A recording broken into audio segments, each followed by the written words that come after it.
My wife always has an admonition for me before I leave the house in the morning, and that is not "I love you, sweetheart," but "Did you put your teeth in?" So I can smile. I put my teeth in this morning, and we're back at Larry Gooley's Bloated Toe Enterprises. And I have to tell you, I spent a lot of my time in the last few years revealing to people what bloated toe is all about. Hi, Larry. Hi. Hi, Les Bradford. What is bloated toe? Well, I don't know. People ask me, and I say, I don't know. Okay, time for Larry to tell the story. How did bloated toe come about? Well, this came about on a mountain climbing trip.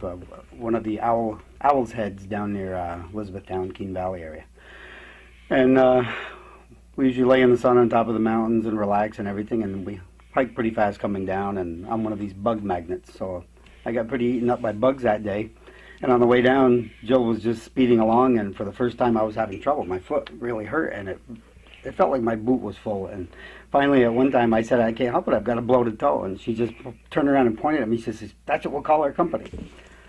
And that was a few years before we started. I didn't know we were starting a company, but that's where it came from. Hey, you ask a question, you get Yeah. an answer, right? You get an answer. Yeah. You know, and I've told that story, of course, but I embellish it. I talk about how big the bugs were, you know, Well, they were, how yeah. many mosquitoes, Oh, yeah, it was bad that day, really. how the helicopter came in and had to lift you out. Yeah. So that was Bloated Toe Enterprises. But you, did you do this, did you name it after you wrote your first book? Well, actually, we weren't really sure. I was just reading books on what to do about starting your company and what to name it, but when Jill chimed in, there was no question what we were naming it. She'd already chosen that bloated toe thing, so we went with Bloated Toe Enterprises because we knew we were going to be in different facets of the book business, web design and things like that eventually. I have told so many people about Bloated Toe. They say, "Where do you get the book?" I said, "Well, I've got some in my house, but you can always order it on the internet from Bloated Toe Enterprises." They said, back up. Bloated what? How do you spell bloated? Is this T-O-E or T-O-W? So I have given that out, and you've sold a lot of books on that bloatedtoe.com website. Yeah, Jill created the whole website. We have an online store where we carry about 100 books or so, and a lot of CDs and DVDs from the Adirondack region, North Country region. And then I also sell my books through a lot of small local stores, anywhere from the Plattsburgh area up to Chateauguay and Malone, Dick DeCosta's store in Cherubusco. Madeline's Gifts up in Malone is the latest place I've put my books in. And a lot of stores in the Adirondacks, but principally up here in the small stores. And a lot of this is because you love to write. Right. If you don't love to write, you're a glutton for punishment, because you've done how many of your own books now? 9, number 10, hopefully by the end of this year. Does he look a little frazzled? I mean, he got more sleep last night than he's had in weeks, and he got about 5 hours Yeah. last night. Normally it's about 5 minutes or 24 seconds, and he'll send me a little note. "I just had breakfast." What time is it, Larry? 4:30 in the afternoon.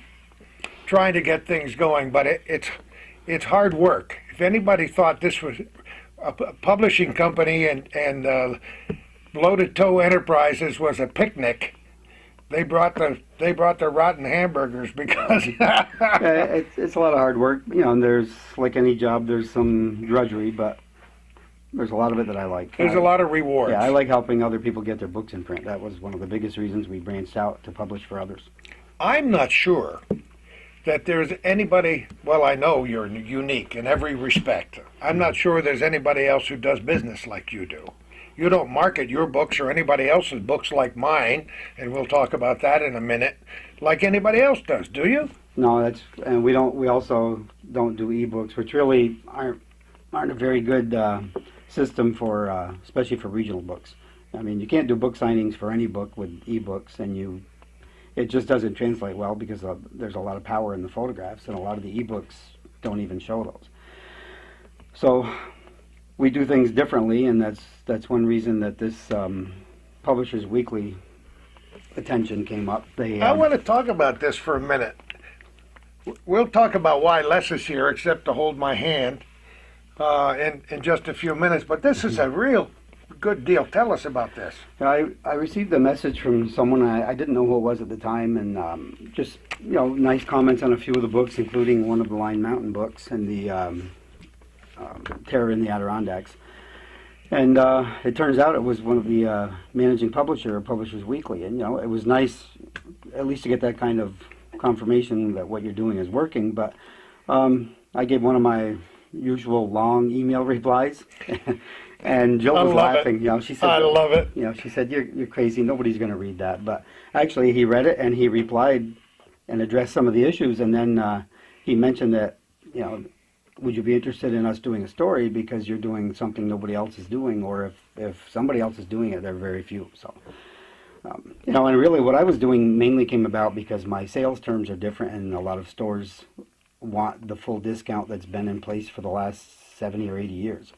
But that's more for hobby writers, not for people like me. So I stuck with my own terms, and that means some stores didn't carry the books. But we found other ways to sell, and we outsell most of the other regional authors. And I like the idea of people being able to go to a little community pharmacy or a store in their neighborhood and buy that book and other books. I think it's good. I think it's a win-win. It has been for you. Oh yeah, but that's why we did it.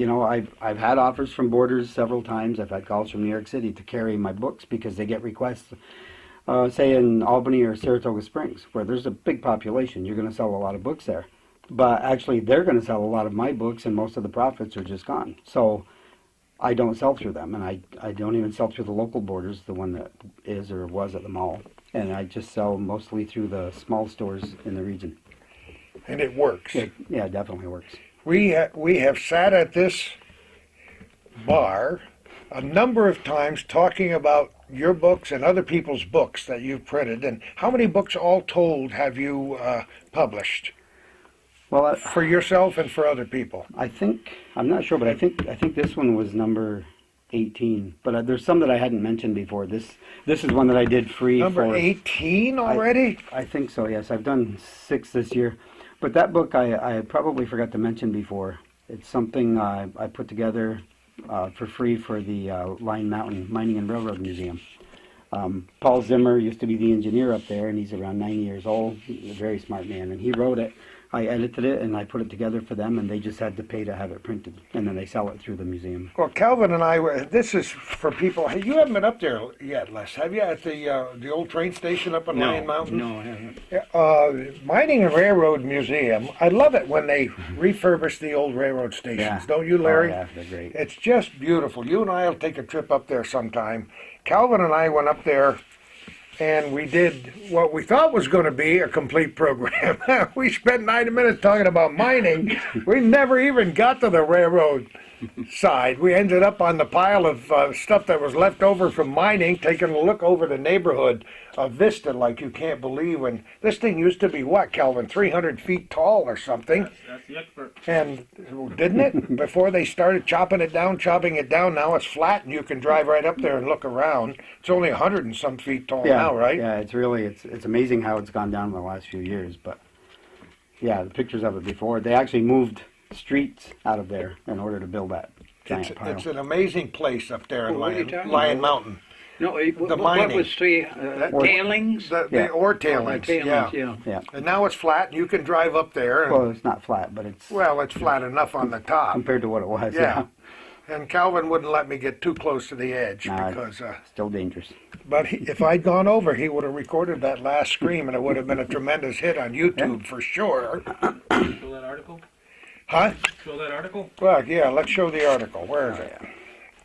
People, if they're interested in what we're talking about, and they're not from this area, and they don't know Larry and Les Bradford and Gordy Little and Kelvin Castine behind the camera, they should go to bloatedtoe.com on the internet. Almost everybody's got access to the internet or knows somebody who does. Mm-hmm. And you'll be surprised at how much Jill's always pecking away on that thing, putting new stuff on there. So this is innovation in the Adirondacks. Hybrid self-publisher passes on ebooks, even most bookstores. Don't you love it? Right, because I do sell, there are... What's an e-book? Electronic book, an electronic version of your book. Oh, okay. And you know those Kindles and those, what do they call the other ones? There's all kinds. You can All use kinds on of different iPads, on your readers. phones. Yep. And you can read it on your phone or this electronic book. Well, you know my aversion to going on internet. Yes, I do. Yeah. Les sends me my little notes, and he said, the sparks come out on my keyboard again. It's been doing that for 2 years. Yeah. But he kind of likes it now, and it's a friendly thing. Yeah. But in terms of ebooks, a lot of people don't have ebooks, and I have to tell you, I won't say that I have an aversion to it, because someday I'll own an e-reader only because I love technology. But when it comes to a book that I like, I want to hold the book, I want to touch the book, I want to turn the pages. If I got a black and white reader, that's going to tee me off when I start talking about this book, Yeah. which this guy over here illustrated for us. So, have you had reaction to this? Yeah, I mean, first of all, it was great that they, it's a nice title too, and it's they gave us, a full page coverage was amazing, and then recently the Press Republican covered the story as well. Jeff Myers came over and Did a interviewed nice job, and Yeah. I was surprised Oh, he and did. pleased He that did you really. didn't tell me it was going to be in on that given day. So I that didn't know. made my coffee way better that No, morning. I didn't know. I got a call from my mom that morning. She Oh, said, you did? This is a standing joke about his mommy, Yeah. but she really does exist. Yeah, she does. Yeah. And she does, And, she is his best Yes. or worst critic, I'm not sure which. No. It has been ever since the first word he ever wrote when he was 4. She's going to be 90 in September. So Isn't that amazing? I happened to get up wonderful? early and the phone rings and she says, all she says is, you're in the newspaper and don't get a big head over it. Don't try to wear your hat today, Larry. But it's, Jeff had done it. He did a great job. Plus, I was rambling here for about 3 hours with him, and I don't know how he put all that together from that and got it right. Well, the average column is 850 words. I have no idea how long this one, and I don't know if you've counted the I don't words. know, but when the one in the Press Republican that Jeff Myers did, I actually it had been a while ago, and we forgot, and that's why it was such a shock when it was in. That man, I totally forgot it was going to be there, but. Well, time has a different meaning for people in the newspaper and publication business, and you might do an interview now. It's like some of the interviews we do on Hometown Cable. We might do them today, and this is the 16th day of August 2011, and it might be on the 16th day of September, and it might not be on until Christmas Eve. We just never know. Yeah, and he has research to do anyway, and he did a good job. Well, it's a great picture. I mean, compared to the way you look in person, this is really Who is that? distinguished. But who is that masked man, huh? That's a good-looking fellow. I know That's that. a good-looking guy. Yeah, he's great. So you've done how many books? Teens, 19, I think 18. 18 or 19 books besides your own. And you're working way too hard because this guy Bloated Toad does not have an office staff of 17 or 18 people, and you don't hear keyboards going all day long. You hear one little keyboard going most of the time. Yeah. And you've decided that you, at this point anyway, you don't need more than 2 people. That's you and Jill to run the show. Well, it's me right now. Actually, it's been me for the last Yeah. last year and a half. I took the business over, but it's just when you're meticulous about something, and it's like I know how important my books are to me. So when I do someone else's, it would concern me to have someone else get involved and not do it the way it should be done. So They used to tell me in the radio business least that for now. I didn't know how to delegate authority. Well, if you start selling books by the tens of thousands, you're going to have somebody at least help you pack the books in the boxes. yeah, Because this guy, I mean, I have to tell you, we're going to talk about this little Champy book. Somebody told me he ordered the book from down in Georgia, and like 2 days later, he says, I got the book in my hands. How does that happen? yeah. It's I pack all the orders, and when we get an order in, our virtual guarantee is it'll be on its way within 1 business day. So. That is But, pretty good for a one-man band here, huh? But if like I got a contact this morning, then the package is in. We have one today that's in the mail right now. That as long as it's before the mail arrives here, I'll ship it today. So yeah, it gets there pretty quickly. So we've done several shows with Larry about his books and other people's books. So it was time, I thought, to blow our own horn a little bit. So I talked with Larry at great length about some books I had written. As most of our viewers know, I'm sure, I was in the radio business for over 3.5 decades here. And one day I walked out the door for reasons that will never be divulged on this television program. But I didn't have any benefits, and I had no future, and I had no savings, and I was going to starve to death if I didn't do something. So I began to write. I wrote a column for the paper, which I still do bi-weekly. I write for the Strictly Business magazine and other publications, but I also wrote ghost stories and children's books. Most people are familiar with the ghost story book, which wasn't published through Larry. Too bad, too. We could have had some fun with that one. Maybe the next one, Yeah, Larry, huh? maybe the next Maybe the next one. But then we started talking about Little Champy Goes to School. I wrote this book 14 years ago, when so far as we knew, the Crown Point Bridge was a solid and historic and iconic structure. It's actually called, the correct title is the Champlain Bridge, isn't it? In Crown Point, I call it the Crown Point Bridge. I usually call it the Lake Champlain Bridge or the Crown Point Bridge, but I don't Take know. your pick, Yeah, right? sure. We'll suit anybody's taste. So I wrote this book, and it languished. I'm sure you've never written anything that languished. You don't leave it sitting there long enough to languish. No, not the language. But this one did, and you and I talked about it. Then suddenly, Calvin and I went down to record the implosion of this wonderful old bridge, because they declare one day we're doing the big Crown Point quadricentennial celebration down there. We're taking pictures of the bridge, saying how majestic and wonderful it is, driving across the bridge, and it seemed like within days or weeks, right, Calvin, when somebody declared that the bridge was unsafe. Yeah. Nobody fell in the water, nothing happened, they declared it unsafe. It was a diver. Remember, they dove down to look at the abutment? And Oh, the, that's what it was. the guy, they were having one-lane traffic at the time, and he come popping up out of the way and said, don't let anybody even walk across this bridge. Isn't that amazing? Maybe the problem was caused by Little Champy hitting the Could have abutment. been. No, he hit the new You'll one. have to look at There this you to see his picture of Little Champy hitting the abutment. In any case, they blew the bridge up, and it was a joke for Calvin and I, because we went down that day hoping to do a wonderful show. We had a vantage point that you wouldn't believe. What, about 2 miles away, Calvin? Yeah, Henry offices. yeah, Port Henry offices. We were going to sit there, and we were all set, and we looked over toward the bridge, and all we saw was pea soup. Pea soup. Pea soup. And the official pictures of the bridge blowing up weren't very darn good either. So Calvin and I said, okay, there shouldn't be as much traffic going away, so we're going home. It was snowing. It was snowing and blowing, and it was just a miserable day. So Little Champy couldn't get published right away. And then along came this guy, Larry Gooley, who said, you know what? They're building a new bridge.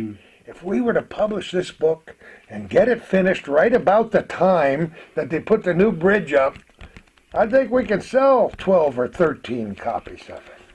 Yeah, I thought so. I figured if we, I'd already started publishing a lot more. I think we had 5 books going this year, and then when I talked to you, the hardest thing to do locally is to sell children's books or fiction. You know, it's hard to compete with companies that are selling children's books for $5 in the grocery stores even. So you have to have something that's special, or people feel a need to own it. So I started getting, I knew how the people felt about that bridge down there. It's like a person in the community to Really? the lost, so that it really meant a lot. So, then I had the idea. I said, well, maybe, when you talked about Les doing the drawings, that maybe we could do something with Little Champy with the new bridge. And taking it further, if we made it sort of a memento, besides a really nice children's story that you've written. And I didn't know what a great illustrator Les was, but I found out. And As we all so did. the story came out great, and then the cover's like the biggest sales point of all. I mean, he just had a brilliant idea. The colored lettering just carries everything. So, and the idea as a memento is to put the image of the new bridge on the front and a picture of the old bridge on the back. This was brilliant, and nobody picks this book up. First of all, they don't flip it over right away until I help them. Yeah. I help them flip it over. And it's hardcover too, which is an important it means it's going to last. This back cover is really important too. This isn't Les's creation. It's somebody else took this picture, Yeah. and you got permission to print it. Right. The same thing with the front cover. It took a while to get permission. Flatiron Company's building the bridge. They commissioned somebody else to do the drawings, and then DOT is the one commissioning all of this. So when you look for copyright, who owns it? Did one do it for the other? So I had to contact all three, and boy, that was a mess. Once you got three entities into it. So without telling them that I was a small one-man publishing business, I was just a publisher to them when they saw that, and that seemed to get their attention, and then within a couple of days of that, I had the answer. So we had It's permission beautiful. to use it. And at first glance, I didn't even see the second rainbow right there. But your idea of putting that on the back and saying goodbye, old friend, was just a stroke of genius. And you have at least 17 or 18 of those every day of your life. So that turned out very well. Just by way of a little background, Les and I have become the dearest friends, and that was pure serendipity. How did you and I first get together? Oh, you wrote something in the paper about supper versus dinner. Oh, yeah. What do we And that- call the noon meal and the that, evening meal? And that struck a note with me, and I wrote to you, email, and said I liked your article. And anybody tells you they like something, you just fell in love with them. So that was Well, and besides, you don't call it supper anyway. You call it supper. supper. Yes, Supper. Because Les grew up in Massachusetts, right? We did a show with Les in his kitchen to talk about how we got together and his background as an Air Force pilot and all of the war stories. People tell war stories that haven't been in the war, but here's a guy who's been down all those roads and back again, married a beautiful German girl, Helga, and we have become the best of friends. And how did we never meet all those years? We lived, 6 miles apart or so? Yeah, well, I avoid celebrities. Oh, That's you all. are Yeah. you are so bad. I have to go back to, you can go back hundreds of years if you want to. We all knew the legend of the Lake Champlain monster, if you choose to use that word. And in the 1970s on the radio, when there were so many sightings, and our gentleman whose name is familiar to Champy lovers everywhere, Joe Zarzinski, started writing books. And then this Sandy Mancy, who looks nothing like the Sandy Mancy in the book, decided that she saw Champy and took a photograph of it. And she was across the lake somewhere in Vermont. We don't even know the exact spot, and she doesn't either. She was vacationing with her kids, and she saw this creature in the lake. So what did she do? She got her Polaroid camera from the car. She ran out and took a picture, and it became world famous. And I've held a picture in my hand, and that's what sparked me on a series of radio programs, and I interviewed literally dozens of people, friends of mine, businessmen, doctors, lawyers. I don't know if I had any Indian chiefs, but I would have if they had seen Champy. And I did all these interviews on the radio. And I talked to friends at the college who had card catalogs full of every sighting for the last 400 years and so on. And it became a very popular series of programs on the radio. And then along came Les. I got to show you this because I got to send this. I got to find Sandra Mancy and send her this picture. Oh dear. You think it flatters her? She might get ugly. It's mean. She might not like it. It's absolutely beautiful, and there are two pictures in this book which I find the best, and that's the boat where he's I like the scratching boat. himself on I the like boat. the boat. Yeah. And this one, is that the Hartford Fire Department? That's what all I could think of. Yeah. You said she was from Connecticut, so the only town in Connecticut I know is Hartford. So that's why, in a little nutshell, I decided to write this book in 1997 because Kay and I have raised a lot of kids, and she's nurtured many, many more babysitting. She has a lot of kids in their 50s and 60s who call her grandma, when she meets him on the street. So I decided to write that little book.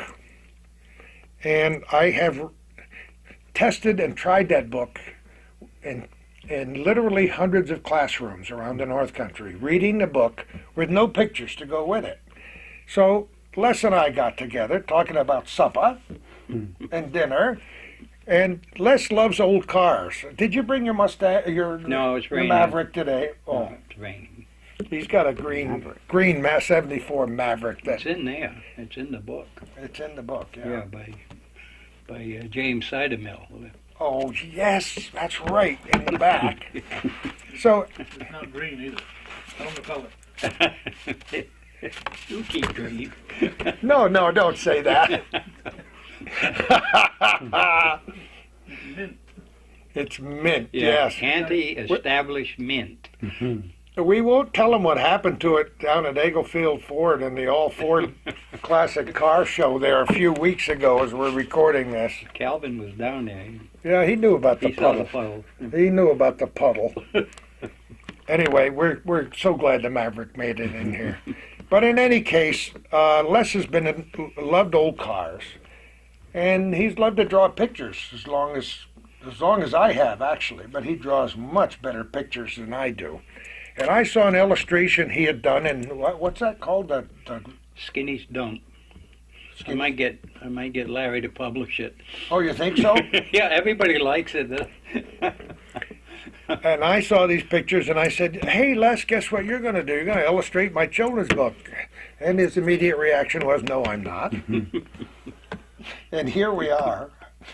And there were times, first of all, Les says to me, "What does a little Champy look like?" And I said, "How the heck would I know?" He said, "Authors are always supposed to know what their characters look like because they're the one that created them." I didn't have a clue. So he drew a trial picture for me and handed it to me, and I said, little Champy with his mother with the eyelashes, and I said, "Oh boy!" And my wife fell in love with that picture of little Champy in the beginning, and so here we are. And Champy goes to school. This is the first picture I saw. Was that actually the first one you drew? Yes. Yep. Isn't it beautiful?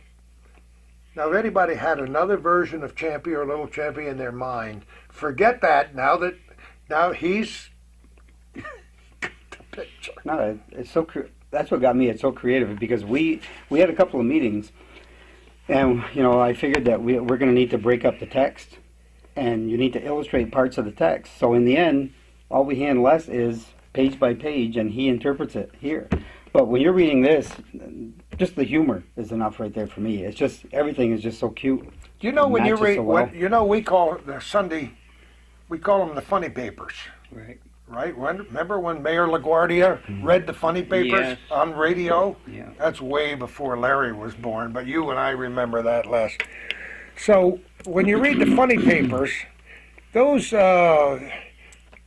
comics are not necessarily directed at small children. No. Even though small children, we loved the Cats and Jammer Kids and all those when we were kids.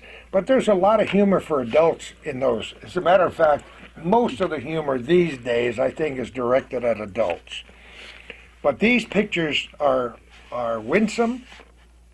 They're lovely. They require an imagination that only this guy in the whole world would do. I mean, we have daily email communications.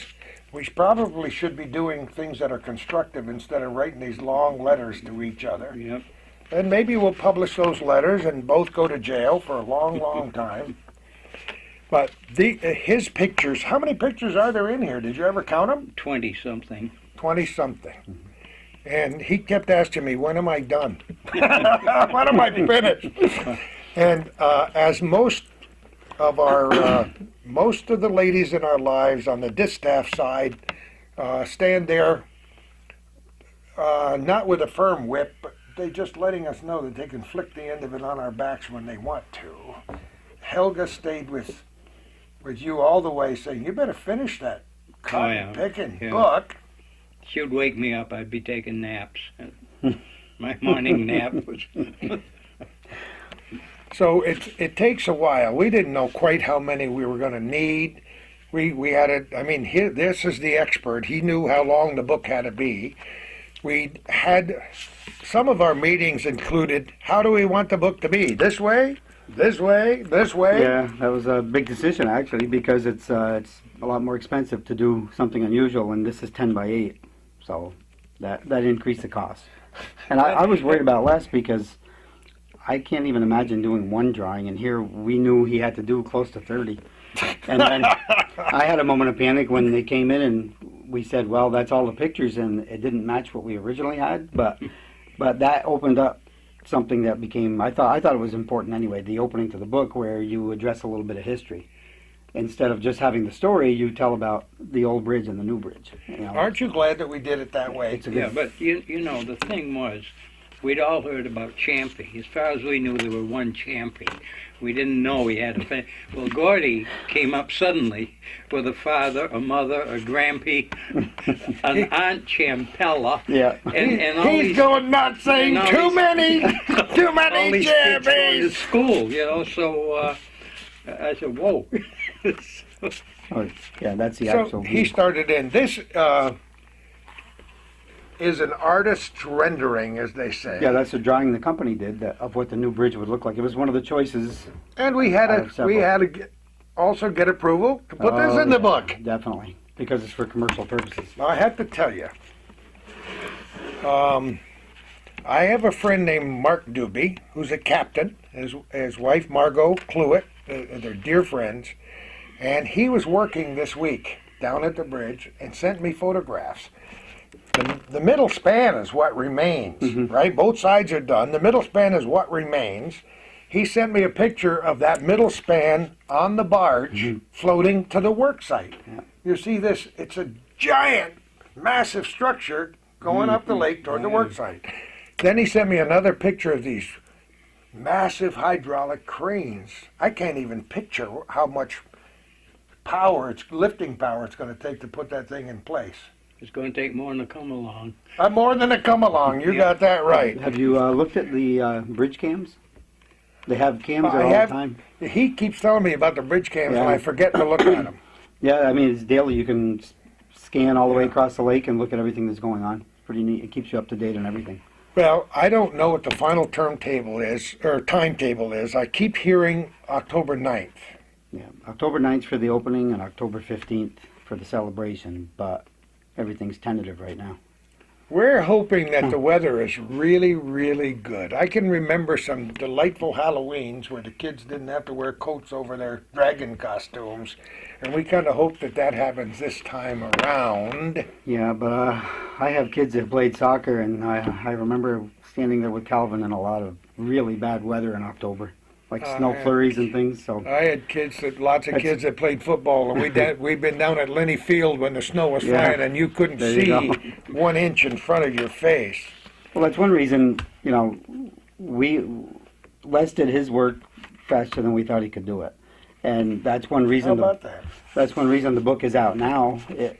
We moved it forward as quickly as we could, and then because they're so uncertain of the celebration, I think it's a good book anyway. That's why I thought it was sellable. So I said, we'll do it anyway. So we already started selling it rather than wait to see what happens with the celebration. I told lots of people we were going to put it in the stores the day the bridge opens, but then the opening the day the bridge opens is such a tentative thing. It is now. Yeah. We don't know if it's. I mean, we hope it's going to happen this year. Right. That's the tentative date, but they also may delay the celebration until next spring. So we really don't know yet. We'd have no In fact, idea. there was a meeting last night, so we'll know more pretty soon. That's the boat. I want to talk about this picture, Les Bradford. Why was this a challenge for you? It wasn't. Not really, because I'm from southeast Massachusetts, and we've got a lot of boat wrecks around there, and that looks like what I've seen. They're along the Cape, along the edge where people have lost them and they've gone aground and they just sit there. I spent one time when I was a kid digging down through the sand. I thought I was going to find treasure, and that is almost what I found. I got down through that thing, and of course there was no treasure. There was just this old wooden hulk that was under there, and that was on Sandy Neck. But who would guess? Certainly I wouldn't, and I theoretically wrote this stuff. Would never guess that what I wrote would turn out this way when it was finally illustrated. We have to. Less is humble. We're all a little humble until we can make a little money, and then we shed our little cloak of humility and talk about things. But who would have guessed that this guy, who never illustrated a whole book in your life, right? You've drawn cartoons and illustrations for, what's that, Lugnut magazine? Lugnut, well, it's a newsletter for the local car club. Yeah. The Champlain Valley Classic Cars and Hot Rods. And for Air Force periodicals, newspaper, I did a lot of, I was a safety officer, a real weenie. And I'd tell people how to drive, and I'd illustrate where a car is and where it should be and where it shouldn't be. And it went over well. Those cars that I grew up drawing World War II airplanes. Well, I did too. That's why I didn't do well in high school. I was a real problem to my folks, and I would Maybe that's why we're comrades. We're kindred spirits in more ways than one. I would doodle and miss the point on everything that was taught. My mother had a phrase she called me Peck's bad boy. That's a reference that young people will have no idea about.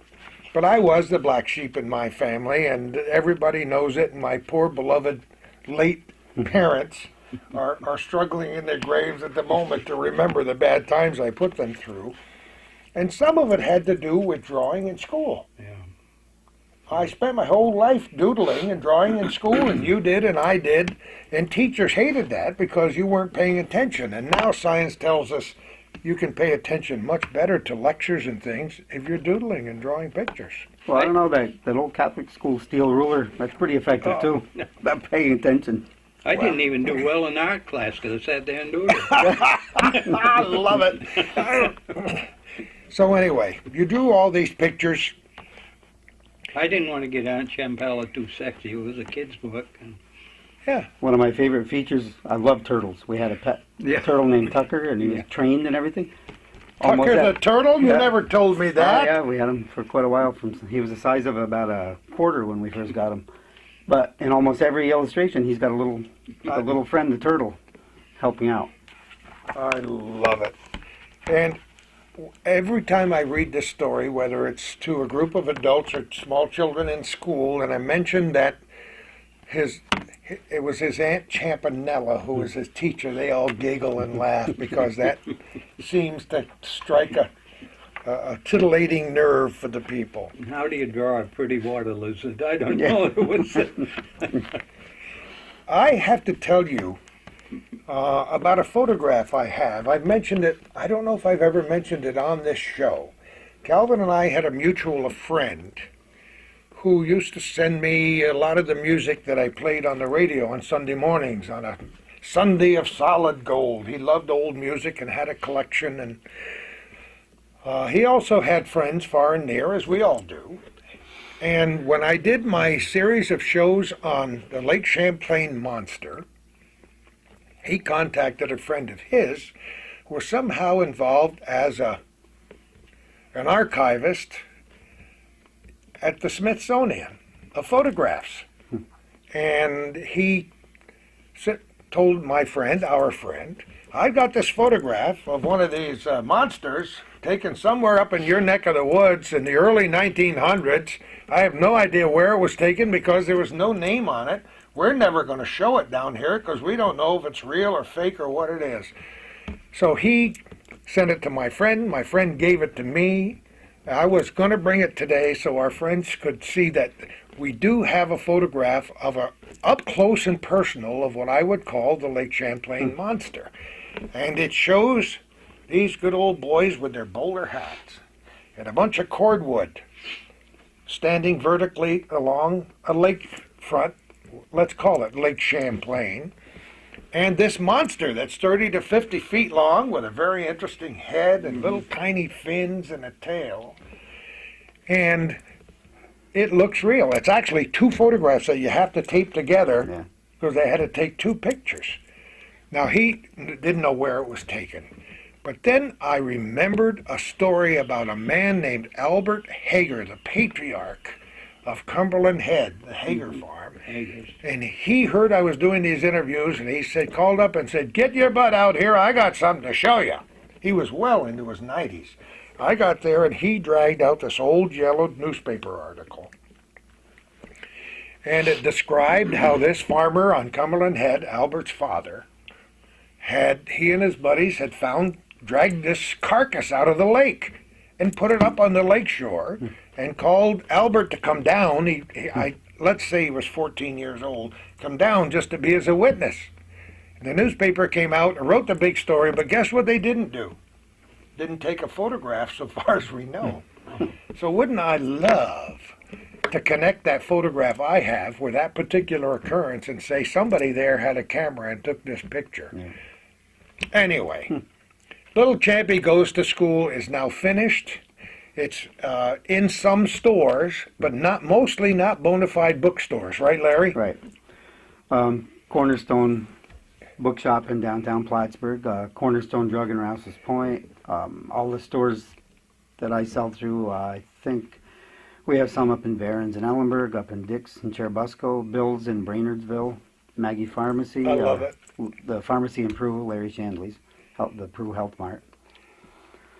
And looking at a few others, but just taking it slow at first. Make sure everyone understands the terms, and one store at a time. And I'll probably be heading down the lake pretty soon to try some of the stores in those communities. And I'll be going with you anytime you want me to. If we want to do any book signings, I'm sure we're going to try to work this thing up to a fever pitch. Well, I'm a little old for a fever pitch. How about on the Vermont side? Yeah. Hero and some of those places down. Well, the first roadblock to me always is that I don't sell at the standard bookstore terms. Because if I did, any bookstore would try my books, most likely. But because I want to keep some of the profit with me and locally, I do it differently. So some of those probably won't be open to me, but one key is if you get something that people want, the stores have to carry it. They have to come and ask you for it. So Well, that's what happened with you But, with you know, your it's terror not- book, right? Well, yeah, the same thing, Terror in the Adirondacks. There was such a demand for it that stores that probably said no to a few of my other books, they keep ordering that book. Mm-hmm. And then I can eventually say, well, if you're going to carry that book, you really have to take a look at these, and that's how it works. We like to think that this book is not just a throwaway. And, I had no idea. When you write something, then you put it aside and you write something else. When you take one photograph, you put it aside and photograph something else. I had no idea that this was that good a story. And our wives are our strength and our inspiration. And my wife, I said, what book should I bring to Larry? And she said, Little Champy Goes to School. That book's got to be published. And at that time, we didn't even know the bridge was going to be blown up. Yeah. So you say it's a good story. Oh, it is. And it's made all the better by this fabulous, beautiful cover, yeah. It costs enough to make it in hardcover and to make the color. Yeah. The cover color, we couldn't do that with every picture inside. That's the charm, because they're all simple, not simple, but You said it. It is. they're simple. constructed in a simple form, the line drawings inside. But he said, we'd like to have a color cover, and you panicked. And I saw one thing you had done as a collage, right, with colored paper. Yeah. What was that? Well, construction paper. But it was a car. My wife and I were on a trip in Maine, and the car broke down. And I built up this collage with construction paper. I had a background of green trees, and then I glued on the car in front, and then I glued in my wife's picture and my picture. And It was fabulous. I went nuts over it. So did you think, well, I'm going to try that with this cover? Yeah, and I did in partial. That is green construction paper back there. This is green construction Yeah, paper? and the sky is blue construction paper. Is it? Yeah, and the ocean and the water is. But then I went over it, made it a little darker so you could see the difference. I really didn't know what I was doing, and I love it. Don't you love it? Life's an adventure for you and me. We had no and the idea. backpack on Little Champy Sing, that's a piece of yellow construction paper. Is it really? Come But on. thank goodness it all smoothed out in that picture. Well, it's just one of those covers that every time I look at this, I love it. This is just The idea can't that get you any did better. the colors for the Yeah, I little didn't. Champy I goes, didn't print those. Those are glue-on letters that I got out of. glue-on letters. Come on. Yeah, It what's doesn't that seem shop? possible. The craft shop, Staples. That Yeah. all the ladies go. It smells like perfume in there.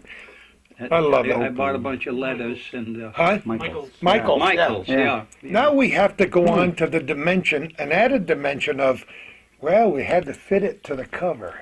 How did that was? He was having 7 heart attacks in one day. It's a wonder we didn't have to put him in a box. How well- are we going to do this? Well, one of the problems was when we met, we finally decided it's just too expensive, and we decided we were going 8x10 and all these other things. But Yeah. I just felt awful for less because how do you draw landscape in a narrow Yeah. place? So, unbeknownst to me, one of you or both of you decided we better go this way. So when Well, I- I went online and looked at all the children's books. He went in bookstores over in Vermont, looked at the children's books, and he said they're all this way and they're all hardcover, and these people probably all have a lot more money to Well, put into their yeah. books than we did. Oh, sure. Big companies, they'll do a minimum 10,000. Maybe they'll do 100,000 copies. But Dear we're only God. looking at a few thousand, so So anyway, it's expensive. So when I got that picture, and I just love that bridge image, and I love all this. And then when I realized if I expand this to the width of the book, I'm going to lose half the bridge. And I'm definitely going to lose the lettering was cut off right about the bottom of the C. And at that point, I'd already received the email that I think maybe Les's wife or somebody's really, this is the end. So I'm thinking, now what are we going to do? I love it. But- This is the end. So I tried a lot of things because with a hardcover book, the book size is actually the size of the page, and the cover is bigger. So the cover will overlap, and to make the picture stick to the hard covers that they use, they have to wrap it around and glue it. So you can see there's a 1/4 inch Oh, yeah. overlap. Yeah. So that means I'm in more trouble because I have to have the picture that much bigger. So I began to look at that as, okay, that'll be the waist part. And then with the software where you can clone things, and I couldn't touch this because this was just too perfect. So instead, I used some effects to extend the picture at the bottom and therefore highlight the names of the author and illustrator also.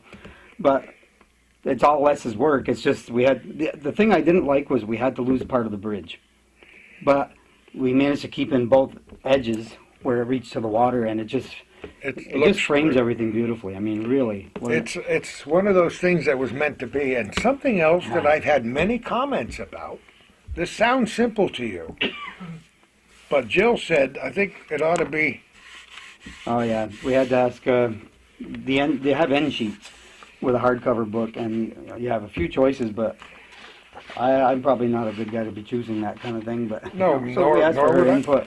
And I mean, everybody loves it. It looks nice, and it matches well with the accents. yeah. Helga went on and on when I brought these home about the quality of the book. She said, "I can't believe this. This is beautiful quality." And it is. We didn't know what to expect. No. I knew that Larry would not accept anything less than perfection.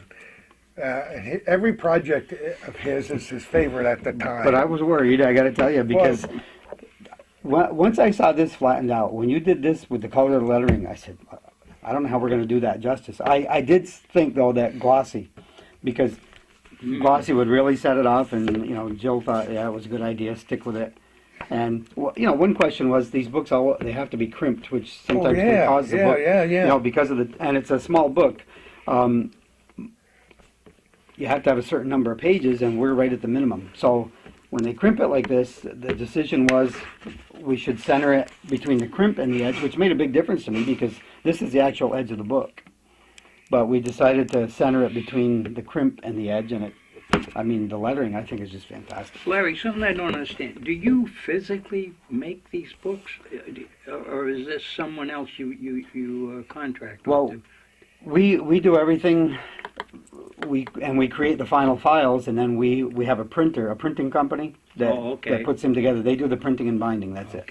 And so if there's we have to make sure it's as close to error-free as possible, and then there's always little things that'll come up with colors that their machine won't be reading right. We have to make sure our files match their machinery, their equipment, and then they put it together for us to our specs. How many different printers have you used over the years? See, we had one in Rutland and one in Albany. I think this is our third. We've looked at a lot of others, but mainly it's cost. If they can, I'd like to keep it local, and if anyone local can keep the cost close to what we're paying, then that's what I'll do. But if it's too many thousands over, that's selling them one book at a time.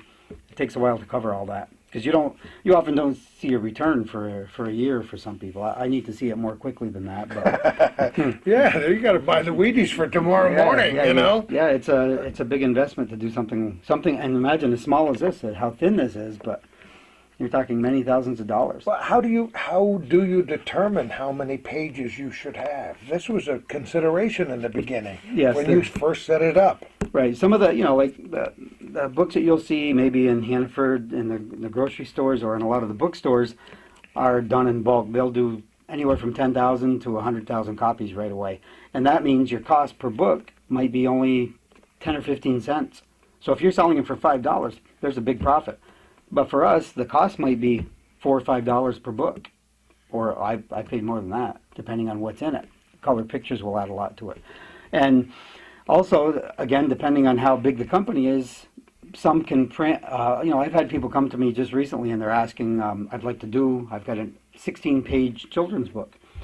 But you need to work with a company that has the equipment to do a 16-page book, hardcover or softcover, and usually it's the companies that are huge, because there's so much that the equipment can do. So the one I was dealing with, and it's in general in the industry, you're looking at 64 page, some say 48. If you go below 64, you're going to have a staple bound book. So we needed 64, and you and I never have a problem writing quantity, but like I said, when you change the page count, it at least let us do that front section, which I thought was important, because before you tell the children's story, you tell the basic story of the two bridges. And I think that's there's a couple of reasons why this book might be popular with grade school teachers. Mm-hmm. We hope. At libraries and so on. But the teachers I've shown it to, including some of my own relatives, like the idea because little Champy goes to school. They like the idea because there's a lesson. There are lessons to be learned in the book. Mm-hmm. Little Champy is like the ugly duckling. Mm-hmm. He perseveres, right? Yep. So you're promoting reading for the little ones. You're introducing vocabulary. Can you spell undulate? Right. Even a lot of adults look at you funny when you say that, undulate. And this is what I look for, like when I had young children at home, to read to the kids at night. This is the kind of story I like. So, and like Les said, I'm starting locally, but this book is good for anybody, but for me, particularly for selling anywhere along the lake. So you're talking from Rouse's Point and Alberg all the way down to Whitehall. Everybody's interested in Champy. Anyway. Yesterday I was talking with somebody and they said, why would anybody in Albany care about a book like this? And yet I had a few friends of mine that were kind enough to order it from bloatedtoad.com because they have heard of the Lake Champlain monster. A lot of people have visited Lake Champlain, from outside the area, so they know about that. And even if they didn't, if they'd open the cover and see the little bit of that history that we put in there, right, learn about it. Right, it does, the two covers and the two pictures inside help make it a keepsake. Right now people are scrambling to find something connected to the original bridge, and, they might be doing the same later, but, for me, that was part of it, and it's a selling point, but it's a nice story, and then, I didn't know, I'm sure Les didn't know how great the cover was going to look, but when he came up with that, now he realizes he should have been doing this his whole life. He was pleased. He has, this is a very talented family, and he has a daughter who's an artist out, where does she live? Out west? Wichita Falls, Texas. Yeah. And, she's a real painter. She's a real artist. But she looked at it and she said, pretty good, Pop. Yeah. Yeah, she liked it. She gave it the seal. Of course, she'll do that anyway. So. She better. Christmas is coming. Yeah. I want to talk about this poem over here on this side. Show that, now talk to me about Well, there are pages in a book that are normally blank, and depending on the size of the book, especially a book this small, you may want to use that space. And I was just looking we could put an illustration there, but I was looking for a quote from a poem. And when I searched online, I found Annette Bromley's poem, Champ's Island. and just a neat little excerpt that fit, just leading up to the story. Like And- everything else you've done, it just seemed like a good idea at the time, at the and time. guess what it was? Yeah, and she was very gracious, very nice. In fact, she said she was thrilled to have us use it. And I was thrilled to see it here. I love, because I love poetry anyway, of all kinds. Books of poetry don't always sell too well unless you're very well known. Right, I should have said that. When I said children's book and fiction locally, poetry is a difficult sell too. Very, very difficult, and it's a shame. Les and I have talked about this. I've written about it often because when we were kids, how many poems did we learn in third grade and fourth grade? And, A lot. and that stuff stays in your head. I can only recite- remember the dirty ones. Oh, you do? All those limericks? Yeah, limericks. Yeah. With the Boston accent? Yeah. But in the lake, there's an island that at night is obscured by fog and damp. It rests upon a rock ledge cave and is the home of Champ. I love it. So that was just a touch. Yeah, she was just very nice to communicate with, and she was glad to have it in the book. Larry is, if I had to describe him in a word, I would say he's a man of second thoughts. He gets something done, he said, I don't know if I should have done it that way. And he stays up at night, and it's too late to go back and change this stuff. But you know what? There's got to be a certain amount of satisfaction in coming up with any of your books. But this book, when you know it, you're doing it as a special favorite for me. You know that we got Les aboard, who never illustrated a whole book before. We want him to be pleased of all things. We don't want this great veteran coming with his straight razor and doing a number on us in the night. But when I saw the book, I'm not normally very emotional. But when I saw the book, I was exceptionally pleased. It even matches this bar. See how you did? Mm-hmm. Little ocean beyond it. So are you happy with it? Oh, well, there's that moment of truth, every time this happens, you have to wait. You can stay on top of the printer as much as possible, but they also have to outsource certain jobs, including sometimes the hardcover. So when the books arrive, that big moment when you cut open the first box, you have to see it, and because you don't really know how it's going to look. And I've had some bad surprises. Well, not necessarily bad, but surprises when I opened it. Like say one book was intended to have a matte finish, which is a smooth, subdued finish. Right. And I opened the box and it's glossy. Ooh, that would do it. Yeah, I was not very happy with the printer, but at that point, you've got a few thousand books that are glossy cover and you can't send them back, so you have to sell them.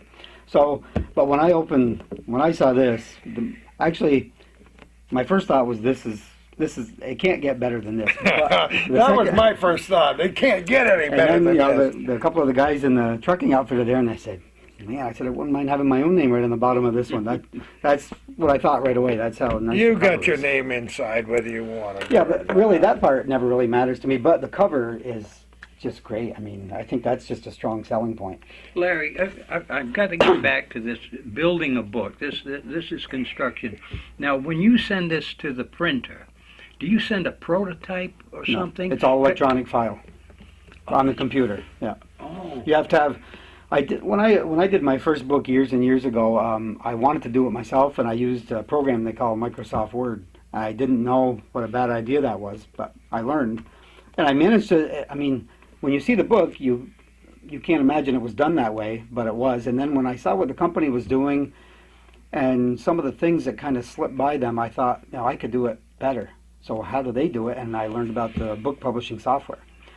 So, we bought the best software available, and that's what we used to create the entire book from start to finish. You have to learn how to do all the front matter, like the copyright page, and there's all different things. There's a half title, a full title, so you learn all the components to it. And there are, like the Chicago Manual is one of the guides to tell you how you should be producing your books. That would be something that Random House, everybody uses. And you can always vary things, like we included a poetry quote where you might not, but that's your option. You can do whatever you like. There are certain standards you follow, and you always begin on the right side, of course.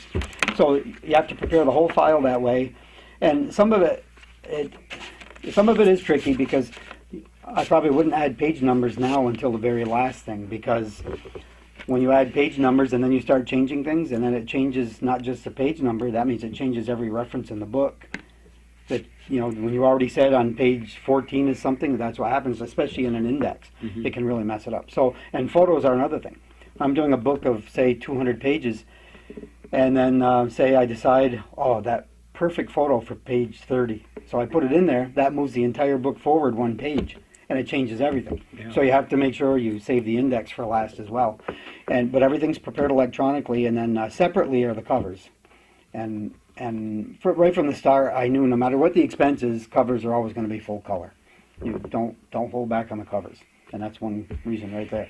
Well, you in the very beginning, you sent me a plan of what font you wanted, right? Yeah. And how you thought it was a good idea to encircle each page, and I went nuts over that. I loved that idea. No, you misinterpret that. Those were here, Gordy. I tried this. What do you think? But I loved it. And I want to critic because I love everything no, now. no, change that. But he Kind wouldn't of say. looks like waves. Yeah, Well, that it was the does. idea. Yeah. The whole point. But how come that font? Have you ever used that font before? No, actually, there's two fonts in the book, and Yeah. there's that opening font, which, well, I found it easily readable, and I'm trying to look at it from a child's point of view. That once Dad and Mom read it enough, you're going to be catching on to some words. So I don't Right. want it to be too funky, which was a concern about the font in the story part. In the beginning, and then and then the other font. But you said you did like that one, and I loved it. I don't know why, it seemed to me that it fit the story, and I'm glad Les said that, because I don't know about these creative abilities, but the idea of the thing, I said, hey, yeah, it's kind of like the waves. Yeah. And that really came from something Jill did a long time ago, that I was trying to do the cover for Line Mountain, the Tragedy of a Mining Town. And that profile of Line Mountain, the big peak standing all by itself, it's always been my favorite. So I saved them all. I probably had 10 different versions of it. And then I told her, why don't you try this for me? So she tried it. And when she gets all done, I hadn't realized what she had done. When you see the lettering, Lion Mountain, she had made some of the letters get taller and shorter, Yeah. and it was to model the mountain. So at least, I said, well, maybe I should try to get a little bit creative. So I tried to, but nothing on the lines of what you guys are When doing. you're talented, the inspiration comes. And people say, how did you ever dream that up? And I have no idea where some of that inspiration comes from. It just, based on your life experience, like you drawing pictures, that life experience gets down to the end of your fingers. And you put it on paper. And most of the things I do are not nearly as carefully planned as the things you do. When I sit down, I write a story. I have no idea how long it took me to write this story. Or what the things look like. Right. I had no idea. No, of course I would not know that. He's no help at all. Well, both Larry and Les know that I love to draw too, and I do things that I call Gordy Little Giddles, but they're more doodles. Some of them, albeit complicated, but I've never tried to draw anything like Little Champy, and that's why it was just pure providence that I ran into you. How many hardcover books have you done? Well, just two. In fact, Is that a hardcover? One of your hardcover? This idea is probably going to cost me money, because now I'm looking at spending extra to do some of my own books in hardcover. Oh, see, because you like the way it turned out. Well, yeah, I do, and it's quite expensive, especially when you're doing several thousand copies. Because I fund the whole thing myself. This is something that. I was just talking about this with a friend about Karen's book last Karen night. Titherington from Plattsburgh, and they just moved to Florida. Just a few days ago, they made the final move. She contacted me about a book she wanted to do, and she's a nurse, among other things, and a mom, so concerned about children's health and good habits and cleanliness, and about the difficulties of getting prepared for that first day of school. It's difficult for parents to let go, and it's difficult for kids to face it. So that's what she wanted to do based on her experience. And using her son Gavin, she told the whole story of, in photo. She took photographs of the whole process, and then we worked together on putting the text together, and then adding other portions. You'll see further on there's some color parts that are educational. I was impressed by it. She's a very nice person, a very yes, good person. very nice, very I was shocked when they left town. Yeah, I know. Moved outside of the area and didn't expect her to be leaving, and I'm sure you didn't either. No, she really had some elaborate plans to explore a character she was going to become, and she may still do that. I don't know yet. because she has so I much love going on. these ideas too, and you and I talked about that before, and I'll tell you why. Because I have a book that my mother saved that I had when I was 5 years old, and that book had a lot of these things, riddles, It's so important to.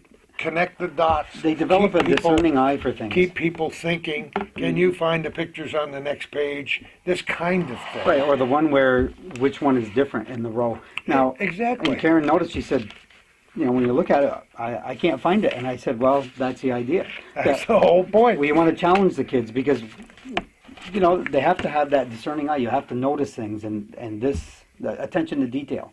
I make mistakes doing all this, but you try to make fewer mistakes than anybody else, and that's attention to detail. And when you're tired, it's so easy to do something wrong, but that's why that discerning eye is so important. And I think she did a nice job with it, and she could follow it up with several more, but we don't really know what's going to happen right now. This one was done a little bit differently, where sometimes I partner with people, and sometimes, like I've done a few books for other people where I didn't feel like I could sell enough to make the profit I need to make. So I would just say they could hire me to do the publishing work, which I do. And I'll do it usually at a lot lower cost than they're going to find anywhere else, just because I know what they're going through. Well, but people, hopefully this episode of our little corner will open a few doors for people. There are people who don't know about bloated toe because they had no occasion to know about it, unless they watch this program. But when you publish a book, and this has happened to you often, this has only happened to me twice because this is my second book, people walk up to you and say, I got a book too. How can I get my book published? Because everybody thinks they have a book in them, and maybe they do, because life experiences count for a lot. This guy has got about 24 books in him. We've talked a lot. We've become very, very close friends, and the stories we exchange are sometimes not always totally believable. No, We've been known they shouldn't be. to take the facts and move them to fit whatever the occasion is. But that's the beauty of it. Yeah. But there are people who have books, and a lot of people say, my grandmother wrote a book. I think we should get it published. What do I do? Right. I have at least a couple dozen of those where people contacted me, and it's hard to explain the whole process because the discouraging part is, if you've ever, it's similar to a TV show, Dragon's Den, and there's similar shows where you go before these billionaires and they're going to invest in something if you can convince them. Well, that's sort of what happens here. You might have a great story, but it really wouldn't matter how good it is. Can you sell it? Unfortunately, it comes down to that. You can do your own book, and actually, if you have the money, I have people that have done that. They just wanted to have a book with their name and see what they could do with it, but profit wasn't really a big deal. But if you're concerned about spending several $1,000s, then you have to be able to say, I know I can sell 500 or 1,000 copies of that. Bob Garrow's a good example with the baseball book. We worked on the idea and how many could you possibly sell, and actually he's going to probably sell out within the next several months, I think. So, he did really well with that book. And he did a lot of selling. I sold it, but he sold it too. And I always try to outsell the other guy, which makes a nice little competition because we're both benefiting. That was a partnership. And Bob did a really good job selling it. And I know he's pleased because he's not going to have boxes of books hanging around. People are interested and they were buying it. So that's becomes the main thing. Is I just had one last week contact me and they told me these wonderful stories they have. And they are, but can you sell them? Can you get not just 100 or 300? Can you get 1,000 people to buy that? That's the hardest part. And are you willing That's what it to comes take a chance and take the risk. Yes. and take the risk and spend that much money? Now, at this point in time, it's important that we mention that there are unscrupulous publishers, especially these self-publishing companies. And if you've ever written anything in your life, you get spam all day long from companies. And I get they can't believe why I won't contact because I made a submission to them 15 years ago. They want to know why I'm not willing to spend all that money to publish that book with them now. And some of them are pretty good. Yeah. And I think I know at least 4 or 5 that aren't too bad. but they don't do business the way you do it. And I've seen books that are self-published by friends and relatives that are horrible because nobody was able to proofread them. Yeah, that's critical. I mean, here's a guy who has taken books written by college professors and found 500 mistakes in them after they thought they had edited these books and proofread them and made all the Yeah, changes. actually, one of them was like 2,300 changes, but it was important to do. Yeah. It's attention. Sometimes when you're reading, you won't see a double period even. Yeah. After a while, you go right by it. So it was things like that, but what And those you companies do, read and read and reread oh, and yeah, reread. yeah. Sure. This over book here, I did and this over. one 7 times. But when you 7 times? Yeah, it was pretty important to get that one right. I mean, she did a great job with that book. But when these companies do that, I think the key is I don't try to drum up business, because what they're doing is they're bringing in the business and they're producing nice books that look just like these, but they don't really impress upon you that now that you've done all that, you have to go out and sell it. They think the magic trick is you've got it on their website and it'll now sell. But if nobody knows about your book, it's not going to sell. I mean, you might sell a few copies, but as far as selling in any number, it won't happen. People do not just come. Bloated Toe, our North Country store has been on there, and we're known in a lot of places, but we don't sell a dozen books a day. It just doesn't happen. So you've got to get out there, and traffic is what's important. That's the one thing these companies don't tell you, is that you can do all this, but the hard part is selling it. Because you look at any national author, you have to get yourself out there, you have to get on TV, radio, publicize your book, and you have to go on a book tour across the country. And they'll welcome you at radio stations. Well, it's the same thing here. If my sales were lagging on, say, Terror in the Adirondacks or Tragedy or Oliver's War, any of those, I'll schedule some signings on my own. I'll contact places and see if they'd like to host one. Most of the time we get offers. And then I have to say, it's hard to say no, but this summer I had to miss 3 major ones because I'm just too busy right now. I did one a couple of weeks ago in North Creek, and I'm going to do one in the Crossroads in Chester, down in Chestertown. And we're going to do one there, but I'm just going to be too busy until November. So, Larry, let me ask you something now. If, say, I take a bunch of these books and I go down the lake and stop in at different places and leave some off to sell, I would mess everything up for you. Is that right? well, yeah, I mean, a lot of people, when people come... I'm looking at helping you out. Right, but when people have an idea for a book, that's what they'll say. Or they'll tell me, you did that Line Mountain book. Well, why don't you put it in this store and in that store? Well, I don't own those stores. When you go to that store, no matter how friendly people might be, they're running a business. They expect a minimum 40% discount on the book. So on a $20 book, the store expects to buy it from you for $12. Now, if I did the whole book myself and my expenses were $10, that's only $2 left. And that means it really wasn't worth it unless it was a hobby. So, and for a lot of people it is, that's fine. But I'm looking to do this, and that's why I'm on my 10th book, because I need to keep making a profit, and so far it's working.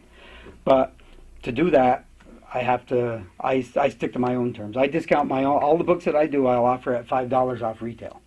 And $5 will put more, it's still, what I try to point out is, if I'm giving them $5, well, if they were selling a $10 book, which a lot of the Adirondack books are, the children's books, they're only $10, they're buying them for $4. Or for $6, excuse me. They're buying them for $6, so they're making only $4 on that book. So I say, well, you're making $5 on this one, and it's taking up the same amount of space, so I don't see the problem. And I give them more generous terms. I don't demand payment in 30 days. I give 60 days.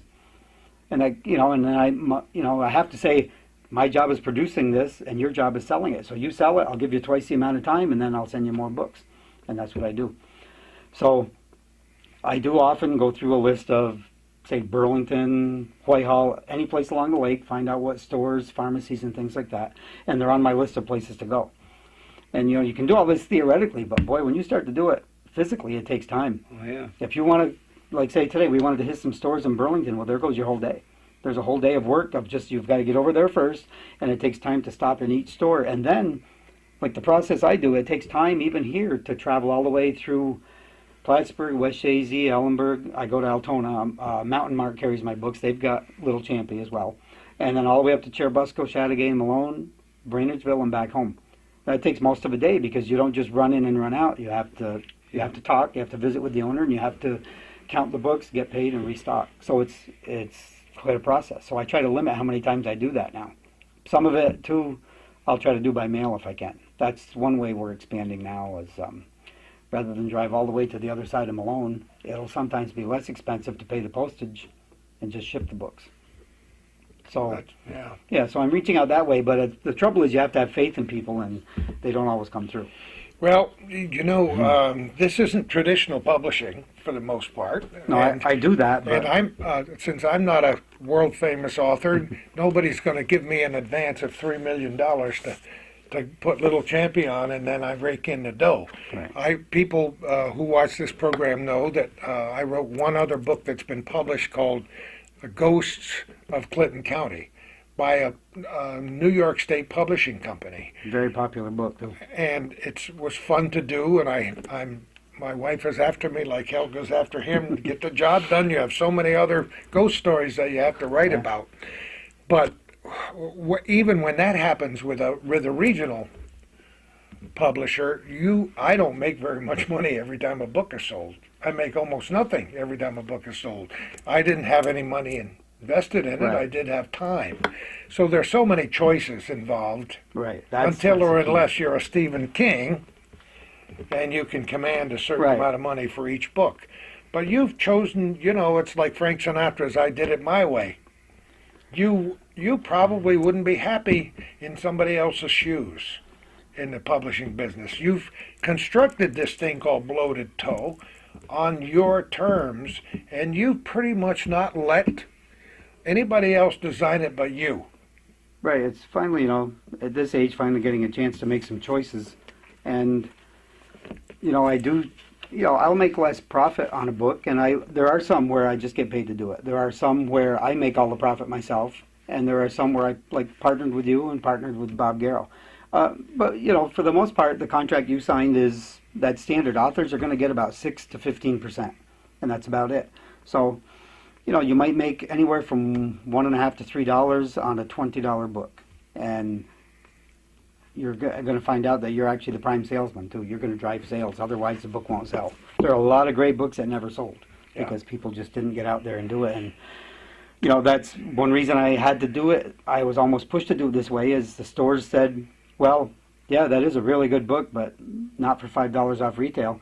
And you know, I was a little bit obstinate about it myself. So I didn't say yes. I didn't give in, and I sat there thinking about what else could I do. And then I had this crazy idea of the local grocery stores and convenience stores. But I honestly didn't know when I started how it would work. And I started selling there in December 2004. And I thought, you know, say the Line Mountain book would die out in about 2 or 3 years. But instead of dying out, it sold out. And then, I love it. We don't realize that, you know, kids aren't all as bad as they say they are. You get 15-year-olds right now, when they're 19, they might suddenly be interested in the Altona Flat Rock. And then they start looking for that book, and then you get a trickle of sales ongoing. You know, I really thought it would pretty much die out, but it hasn't. So learning from that, too, you know, you try to print more at a printing, but, you know, again, we're not a $1 million company. Be careful with your expenses. But you know, there's a good point involved there, and the point I was making before is, do you ask people if you think they've got a good book idea to come to you? Are you looking for more books to publish in the future, or is your plate so full it's going to fall over on your No. lap? Well, that's one of the problems that happened this year is that, you know, if there's no reason to say no, I'll say yes. But I do, the people that I've worked with, Kathy Larkin did, that's just a beautiful cover. I didn't design that cover, by the way. I'm thrilled with that cover. It's This is a paperback book, but it doesn't have the aspect of a paperback book. And that's the matte finish I was talking about, the smooth feel. And This wasn't supposed to be the smooth? no, that one is. Oh, this yes, was. But that's the matte I was mentioning earlier. Oh, okay, where it's not as okay. glossy. Yeah. I really like that matte finish. So, but that was a friend of hers that designed the cover for her. Yeah. I like it. I forgot what it was. I wish I could give you full credit for doing that, but I mean, we were talking about whether your plate is too full to accept new jobs. No, like this year, what happened was I haven't solicited any work, but I did by counting your book. Yours was the 6th one this year, and I knew I was getting tight on the schedule for my own book. I at the end of can't the year. even believe it. And now I'm in a lot of trouble with that one. So I'm trying now. I'm going to do very few events and just try to get that book done while I'm still, we're still slowly. This is the way I usually do it anyway. Go to one store at a time and expand it. Because you have to maintain control. You have to make sure the stores are doing what they're supposed to do as well. You don't want your books to get all dirty in a store, because a book like this could really take a beating, and you don't want it where children can grab it in the store too much, because people do tend to manhandle books. And then You noticed that. oh, I've got Remember when we boxes. were little kids and we went through every comic book in the store? Yeah, I've got, I'd say, 2 boxes I brought home a couple of weeks ago that I took out of stores. 2 boxes of books. So it's about 40 books that were damaged, had coffee Oh. stains, pages torn. And what they do is it happens in the store and they tuck it in the back and leave it. And I discover it later. So you have your own book to finish. Any other books in the works right now? Well, others of my own that I've been working on. Yeah. But like I said, I have not yet solicited work. People have come to me, and then as long as like with you and with Karen, it worked out. It sounded like a good project. Then we went ahead with it. Well, you better get your book done and other books done, because I got about 5 more that have been written for years ready to go. But no, I can do more. And as for you, young man, keep the pencil sharp. Keep the pens at hand. Because I can remember some low moanings and mumblings that happened after you finished the last picture in the Champy book. But now that he's seeing how successful it is, who knows what the future might bring? Yeah. Les? Yeah. Huh? I'll be 80 in another couple of years. Won't that be amazing? I'll try to catch you, but I'm not going to guarantee I can get there. These are a couple of books that we did earlier this year. Jean Arlene Breed from Crown Point.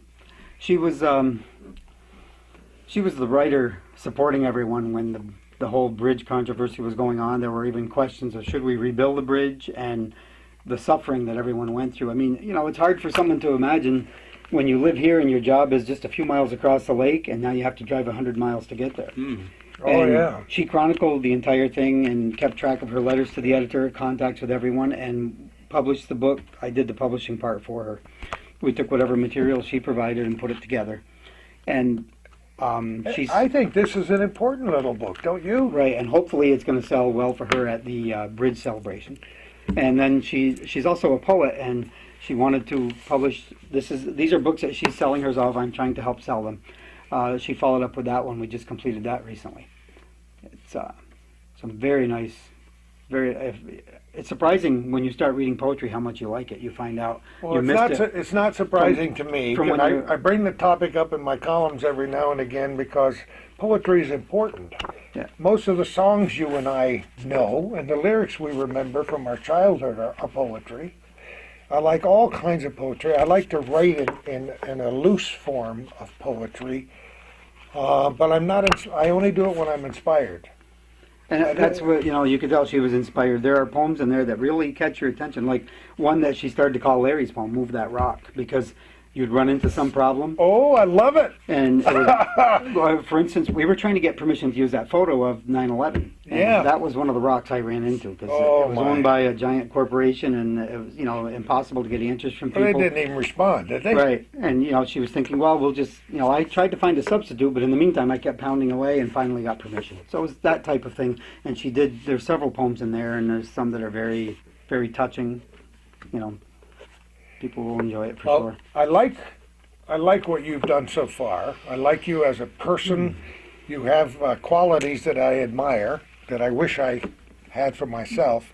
You have my mother used to call it stick-to-itiveness. Have you ever heard that word? And because I'm a Gemini, whether that has anything to do with anything, I don't know. But I've always got 15 things going at the same time. Yeah. But unlike you, most of those 15 things are still going all these years later. So that's called loose ends, I think. There's loose ends.